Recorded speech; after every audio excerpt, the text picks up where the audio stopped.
asalaamualeykum wa rahmatullahi taala wa barakatuhu ñu ngi nuyu ñëpp di gërëm ñëpp di sant ñëpp di encore une fois saluer la qualité des débats. Je l'ai dit et redit encore une fois, vous avez une Assemblée nationale de qualité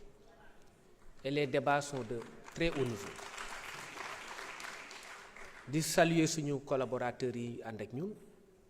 président maa ngi lay nuyu di nuyu suñu sang yi nekk fii toog di nuyu également waa ànd sàmm jikko yi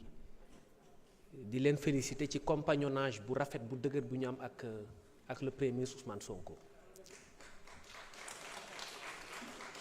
muy àndu nawle di àndu gor di it ànd bu yàgg boo xam ne ñun seede lañ ci man it aussi am naa mbégte parce que bés bii c'est un jour historique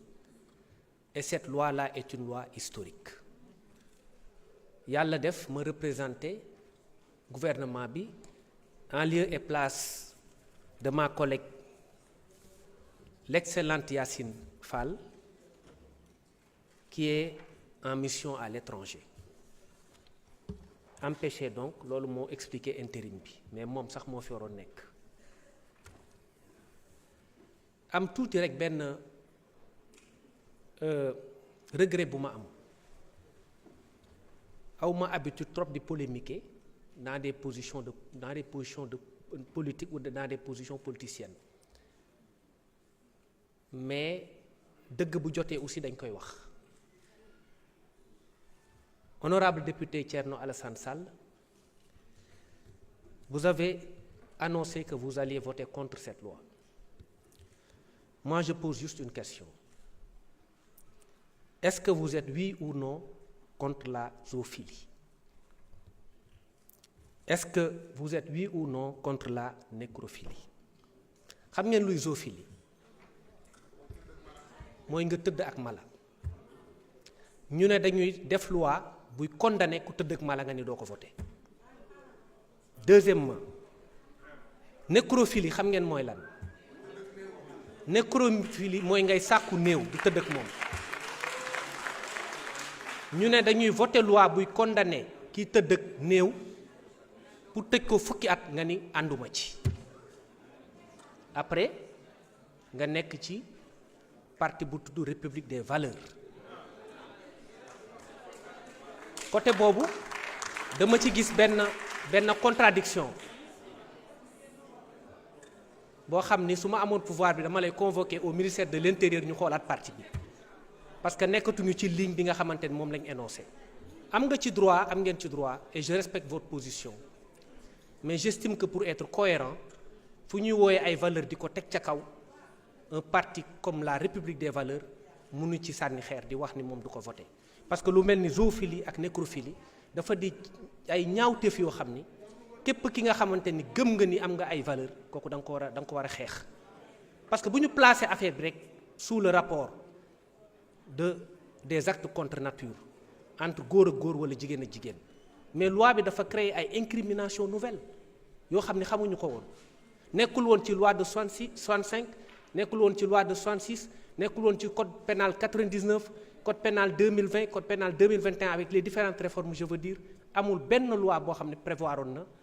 infractions yi comme étant des infractions à part à l'exception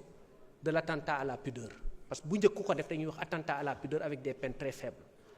Cette loi-là est une loi révolutionnaire, c'est à ranger dans la catégorie de ce qu'on a appelé ou qu'on a pu appeler en légistique les belles lois. Cette loi est une belle loi et je vous exhorte, vous avez le droit de dire non. En tant qu'opposant, je vous exhorte à reconsidérer votre position au vu des explications que je vais vous donner. Parce que am na incompréhension yoo xam ni mën nañ ci waxtaan. D'abord, dañuy partir ci constitution bi. Constitution Sénégal dafa ne le mariage et la famille constituent la base naturelle et morale de la communauté humaine. Sénégal lay wax. Ils sont placés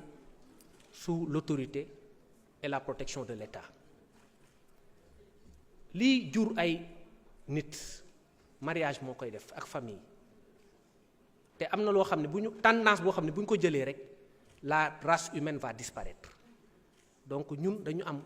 liggéey ñun ci suñu génération ak àdduna bi ñu nekk ñu sauvegarder la race humaine. Am na comportement yoo xam ne bu ñu koy adapté rek day fay la race humaine te loolu état mënu ko seetaan. Loolu moo tax li nga xamante ni moo koy indi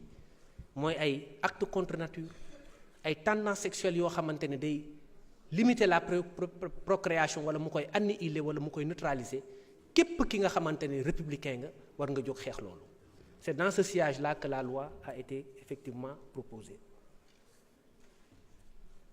Honorable député Guy Marius Sagna wax na ko am na benn concept bu ma neex bi mu wax lorsqu'il parle de loi de légitime défense culturelle. Cette loi, elle est d'abord culturelle avant d'être autre chose. Parce que la culture sénégalaise, la culture africaine est une culture qui est propre à l'Africain et qui est propre aux Sénégalais. Nul n'a le droit d'imposer à autrui ses propres valeurs. Chaque peuple a le droit de revendiquer ses valeurs propres. Il y a un savant de l'Occident qui disait cela, un Français, qui disait que les lois doivent être tellement propres aux peuples pour lesquels elles sont faites qu'il serait d'un très grand hasard que celles conçues pour l'un d'eux puissent convenir à un autre. Vérité au-delà des Pyrénées, mensonge en deçà. Mensonge en deçà des Pyrénées, vérité au-delà des Pyrénées. Là où, en Occident, on interdit la polygamie, au Sénégal, on a le droit d'interdire les actes contre nature.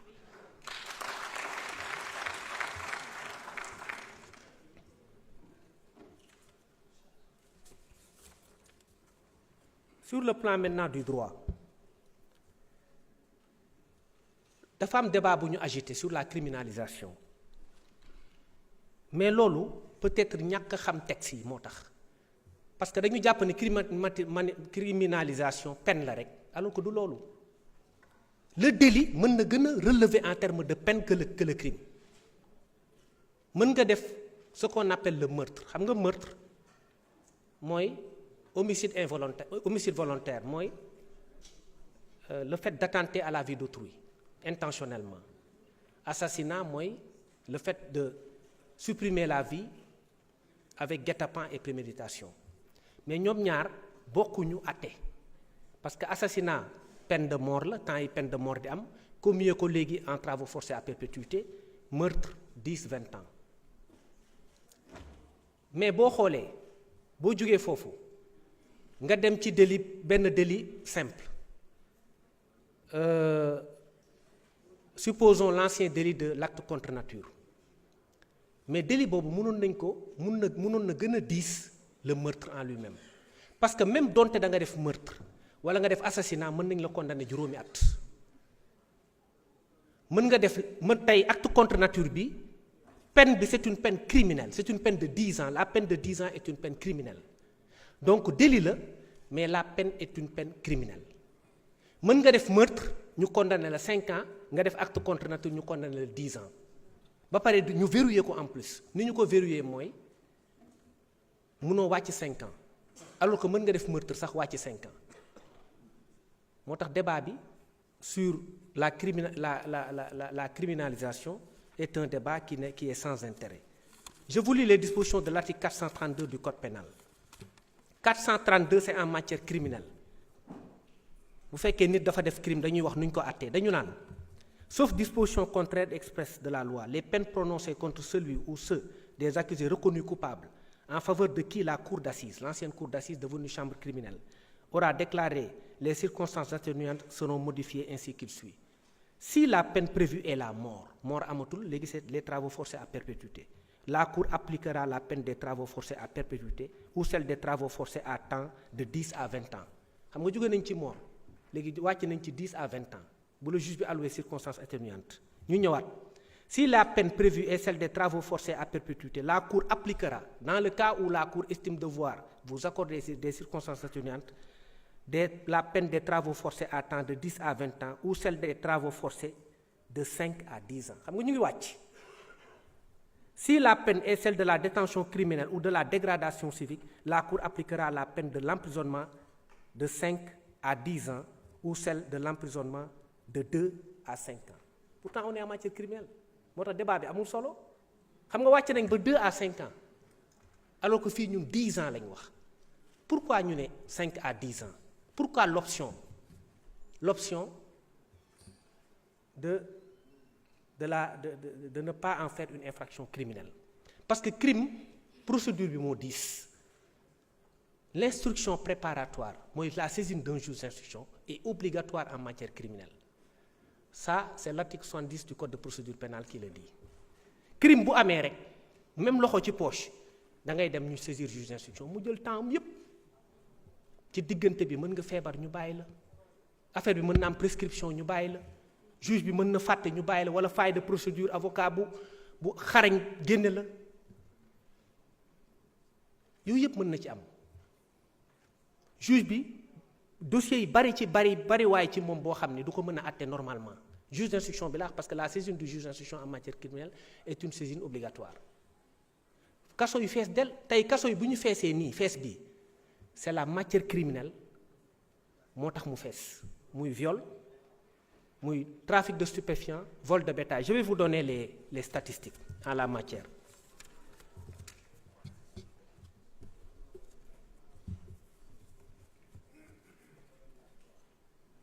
Les chiffres en matière de viol et d'attentat à la pudeur avec violence sur l'ensemble des TGI du pays. Tribunal de grande instance. 2021, il y avait 506 cas. 2022, 519 cas. 2023, 623 cas. On constate donc que pendant ces 3 années successives, les chiffres sont en progression, malgré la criminalisation du viol.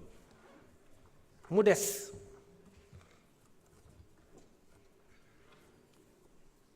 la Direction générale de l'administration pénitentiaire a fourni les statistiques de 2024.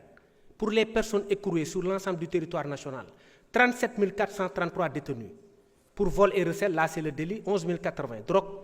Drogue, crime, 7 158.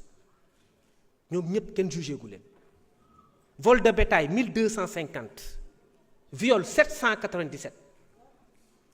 Pour l'année 2025, personnes écrouées 41 755 détenus. Vol et recel 10 703. Drogue, donc on est dans la matière criminelle, 8 470 personnes. Vol de bétail, matière criminelle 1426. Viol 818 en attente de jugement. Après, à partir de ce moment, ñu ne léegi dañ ko yóbbuwaat criminel. Alors que bu ñu naan acte contre nature très souvent loxo ci poche la dañ lay jël parce que dañ la fekk ngay def acte contre nature wala nga nekk ci acte préparatoire wala nga nekk ci tentative parce que tentative punissable aussi dañ ko considérer comme étant infraction de 327 code pénal dañ lay jël loxo ci poche yóbbu la àtte la. bi ñu defee la loi sur le trafic de drogue criminaliser ko avant c'était très efficace parce que dañ lay yóbbu kon na ne 2 ans 3 ans phénomène bi commencé wàññeeku mais bi ñu ko criminaliser ci la phénomène bi yokku parce que détention provisoire bi dafa bari prison yi xat juge yi di yenn dossiers yi di leen échappé parce que ñoom it aussi seen liggéey dafa bari dossier di échappé wu muy am ay prescription muy am ay liberté provisoire prématurée finalement li nga bëggoon di ko naan da ngay relever peine yi amul solo d'autant que wax naa ko 432 code de procédure pénale code pénal 432 maye na sax en matière criminelle nga ko ne leen ñaari at donc ñun ñu ne non seulement dañ koy relever 10 ans mais dañ koy sécuriser acte contre nature ku ko def peine bi mënut a wàcc 5 ans donc on est allé au-delà de la peine criminelle on est allé au-delà parce que mënoo wàccati 2 ans dañ la naan fii limite bi 5 ans la 5 ans yi mënoo ko wàcc dans le cadre d'un traitement efficace boo xam ne mën nga ko def léegi ñu yóbbu la flagrant délit juger la nga xam ne juge d'instruction bi kenn du ko saisir dañ koy jéggi juge bi condamné la léegi ne la 5 ans minimum si vous êtes coupable 5 ans minimum te am na possibilité sax dem ba 10 ans mooy la peine plafond le maximum après ñu indi débat pourquoi criminaliser wuñ ko donc c'est une option très intelligente et c'est une très bonne option et c'est la meilleure option qui soit leneen li mooy sur damay leeral rek que situation yi nga xamante ni temps yi moo am ñoom c'est pas là cette loi là qui va s'appliquer à eux pour l'instant les personnes am na député bu ko fi posé qui ont été arrêtés parce que la loi pénale plus sévère ne rétroagit pas mais keneen ku ñu fi jàpp après que cette loi soit promulguée da ngay dugg ci loi bu bees bi 5-10 ans jusqu'à 10 millions d'amende sans compter les autres peines.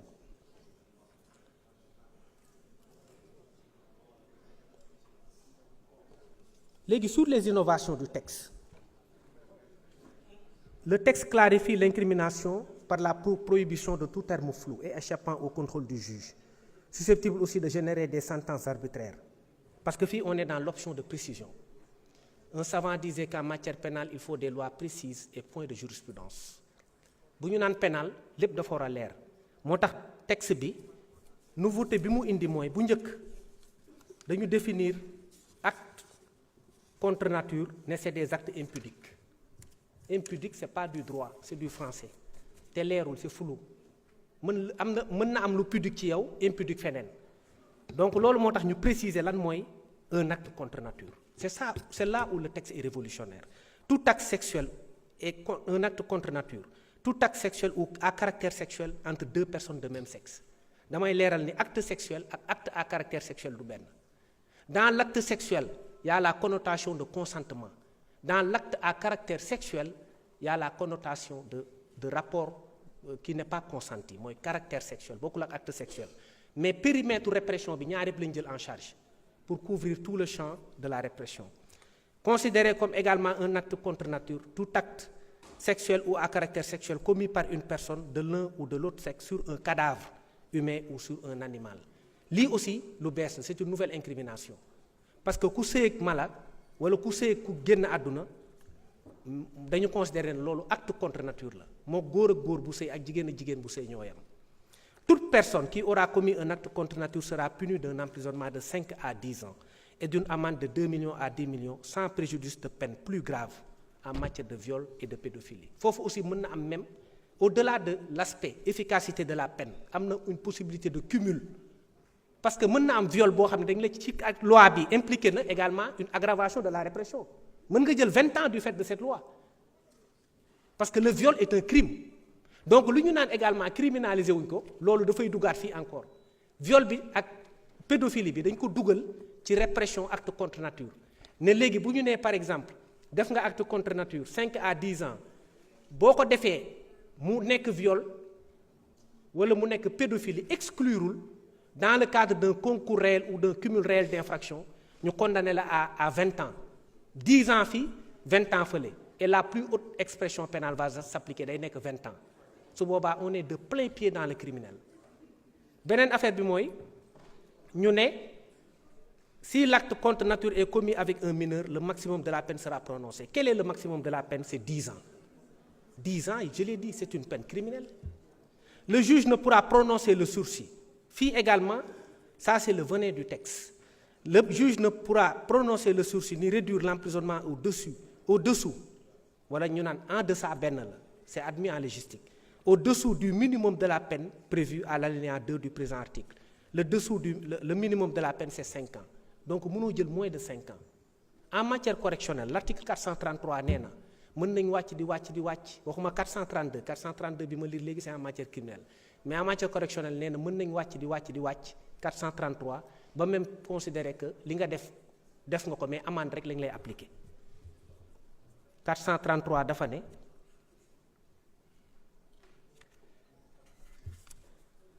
si la peine est supérieure à 5 ans d'emprisonnement 433 moo ko wax le tribunal appliquera l'emprisonnement de 2 ans au moins sauf lorsque le minimum prévu est inférieur à 2 ans fii dañu may juge mu appliquer 2 ans si la peine est de 5 ans est supérieure à 5 ans ici la peine est supérieure à 5 ans bu ñu vérifié wul woon lii bu ñu ne woon mënoo wàcc 5 ans juge bi mën na appliquer lii donc mën na la appliquer 2 ans donc d'où le mérite de ce verrou légal après ñu ne sauf lorsque le minimum prévu est inférieur à 2 ans. Ça ne nous concerne pas. Si la peine prévue est un emprisonnement égal ou inférieur à 5 ans, les juridictions correctionnelles sont autorisées, etc., même en cas de récidive, à substituer l'amende à l'emprisonnement. Li am ba am mooy bu ñu nee 5 ans la mooy minimum bi mooy mënoo appliquer ci 433 donc mënoo dem 2 ans mënoo dem 1 an 5 ans c'est le minimum loolu aussi ça traduit une efficacité de la répression et le fait que la loi soit une loi qui est bonne. Ñu demaat ñu définir ce qu'est l'apologie d'un acte contre nature. Le sursis également est interdit. Le sursis est interdit et le sursis est autorisé pour toutes les infractions de droit commun quasiment. 704, 705, 706 code de procédure pénale, 44, etc. yëpp autorise le sursis. Or fii le verrou c'est que dafa exclure le sursis mu nekk beneen également protection légale ñu demaat définir une nouvelle incrimination dañ ko poser bu bees la boo xam ne amul woon l'apologie d'un acte contre nature ñu définir ko comme toute représentation publique par la parole l'écrit, le geste, l'image, le son ou pour tout autre procédé quelconque tendant à promouvoir l'homosexualité, la bisexualité, la transsexualité, la zoophilie, la nécrophilie ou toute autre pratique assimilée mooy ngay siwal wala ngay wax lu maanaam ngay jay laa ko mooy loo xam ne maanaam da nga koy kañ waaw da ngay kañ ay affaire ngóor jigéen di kañ ay yu di sëyeeg kuy sëyeeg néew wala ngay kañ ñoo xamante ni dañuy sëyeeg ay bàyyi ma loolu aussi la loi le prend en charge et le définit. am na benn question bu ñu posé aussi mooy alinéa bu topp je pense que honorable yu moo ko doon wax toute personne qui aura fait par l'un des moyens énoncés à l'article 248 du présent code l'apologie d'un acte visé à l'alinéa précédent du présent article sera punie d'un emprisonnement de 3 à 7 ans et d'une amende de 500 000 à 5 millions donc fii apologie bi 3 à 7 ans la ak amende 500 000 à 5 millions boobu également dañu peine bi 7 ans la donc peine bu kawe la amende bi mën na dem ba 5 millions fii ñu ne à la suite de cet alinéa toute personne qui aura délibérément financé ou appuyé parce que fii dañ ci yokk la notion de délibérément financé ou appuyé parce que mën nga financer wala nga jox nit te doo xam lu tax nga jox ko wala nga bëgg ko appuyer parce que dafa ñëw ne même kuréel de ay mbootaayu kii lañ jigéen wala mbootaayu góor yu def benn association dañ bëgg a soutien nga jox leen ko te xamoo ci dara moo tax bu ñu dugal ci benn adverbe délibérément ça consacre le principe de l'élément moral de l'infraction mooy da nga koy def ci loo xamante ni yaa ko tey mooy oustaz li yoon sa sam di wax naan innamal a'mal bi niyya innamal a'mal bi niyya mooy loo xam ni maanaam intention bi c'est ça qui fait l'infraction quand vous financez une activité en sachant que cette activité vise à promouvoir les infractions visées par le texte à travers que sont l'homosexualité, la bisexualité, la transsexualité, la zoophilie, la nécrophilie et les autres infractions, là vous tombez sous le coup de la loi pénale si vous le faites délibérément. Donc la condition de l'existence de l'élément moral, c'est ça effectivement qui fait l'infraction. Mais sans l'élément moral, loolu bu boobaa infraction bi du mën a am te cet élément moral là est laissé à l'appréciation du juge bi mooy xool ndax xam nga ko wala xamuloo ko. Après ñu ne les personnes déclarées coupables des infractions prévues aux alinéas précédents du présent article seront privées des droits de l'article 34 fii mooy inéligibilité bi parce que dañu jàpp ne kuy def yi mënoo yóotu nguur wala ngay prétendre à des emplois publics donc loolu aussi beneen affaire la boo xamante ni débat yi génnewuñ ko mu nekk beneen protection également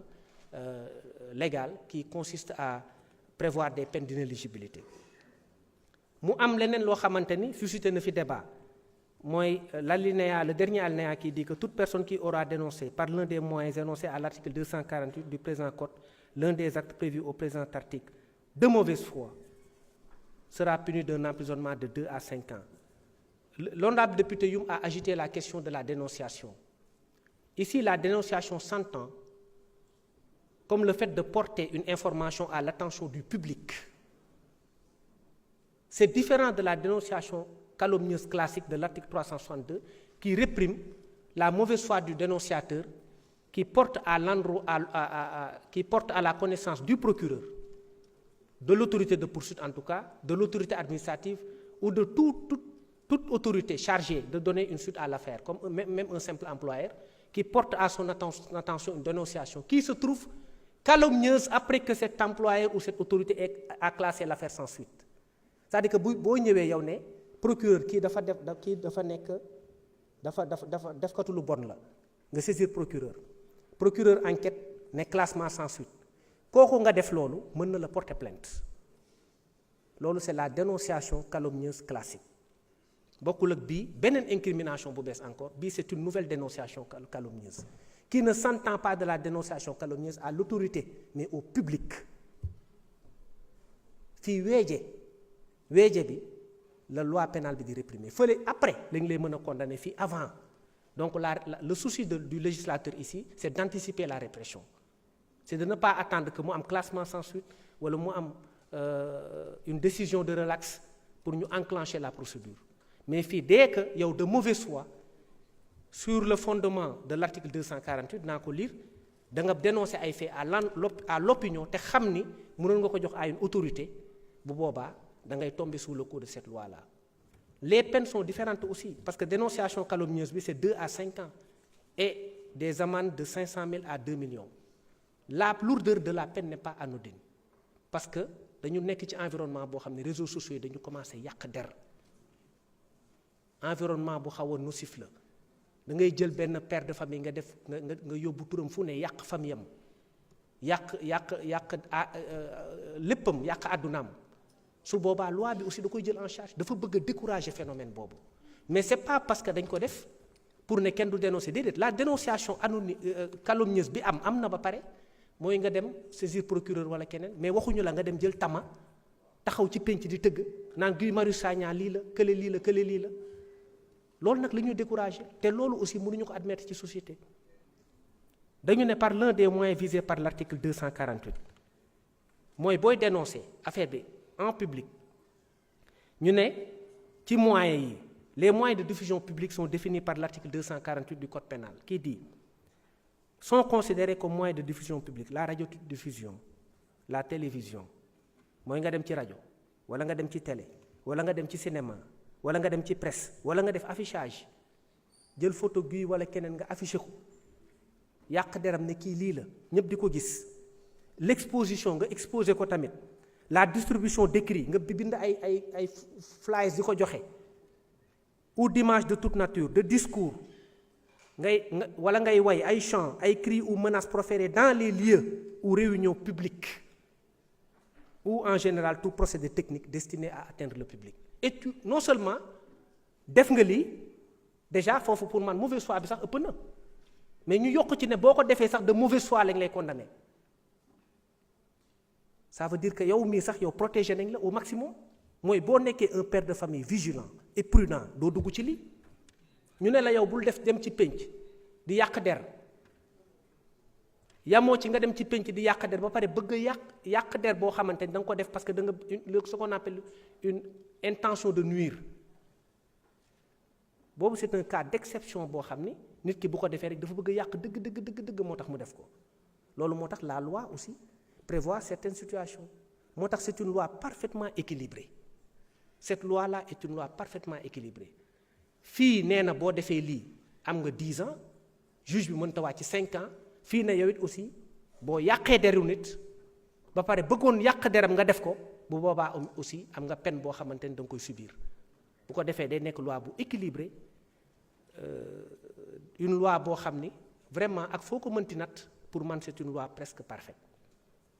te yàq der aussi dafa yàgg ci aada boo demee ci même alxuraan sax daf koy expliquer ci Sayyidatna Aïcha ñu doon yàq deram ba alxuraan wàcc àtte surtout Nour je crois yooyu yëpp ay kii la yoo xam ni buñ koy rappeler rek dañu bëgg a wane ni am na loo xam ne aussi bu fekkee nit ki da nga ko bëgg a def te tey ko su boobaa da nga war a xam ni am na ay conséquences yu la ci nar a fekk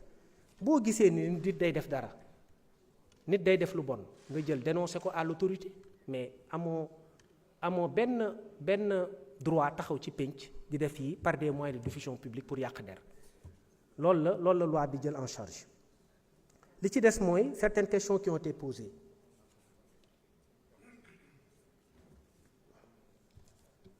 pour ce qui concerne les infractions commises à l'étranger, l'article 664 du Code de procédure pénale relatif aux infractions commises à l'étranger prévoit que tout Sénégalais qui, en dehors du territoire de la République, s'est rendu coupable d'un fait qualifié délit par la loi sénégalaise peut être poursuivi et jugé par les juridictions sénégalaises si le fait est puni par la législation du pays où il a été commis. Par conséquent, en vertu de cette disposition, l'acte contre nature commis par un Sénégalais à l'étranger ne pourra être poursuivi et jugé par les juridictions sénégalaises que s'il constitue une infraction dans le pays de commission.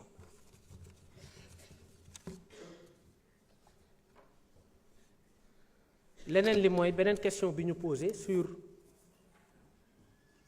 incrimination de la dénonciation wax naa ko Sur les autorités religieuses, loi sénégalaise am na déjà un texte, l'article 233 damay rappeler ne article 233 dafa tere ngay outrager kilifa diine. Et article 233 bi dafa prévoir ay peine de 6 mois à 2 ans. Celui même qui aura frappé le ministre d'un culte dans l'exercice de ses fonctions sera emprisonné d'une peine qui peut aller jusqu'à 5 ans. Donc loolu am na fi ba pare. Loi bi également du soxla décret d'application, c'est une loi pénale et dès sa promulgation, elle entre en vigueur. Pour ce qui concerne le procureur Aliou Ndao, vous avez posé une question sur l'exclusion des personnes condamnées par la grâce, avec la grâce. La politique pénale suivie depuis plusieurs années exclut expressément les auteurs d'actes contre nature de la grâce présidentielle en l'instar de toutes les agressions sexuelles comme le viol ou l'attentat à la pudeur. Donc là, c'est réglé également. À ce niveau, il n'y a aucun problème. Je vais terminer, Monsieur le Président. Si vous permettez. Vous pouvez continuer, vous pouvez terminer. Je vais terminer juste sur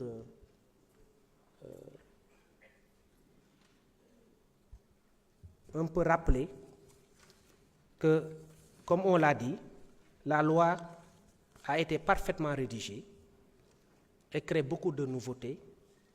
et des infractions qui n'étaient pas connues par le passé.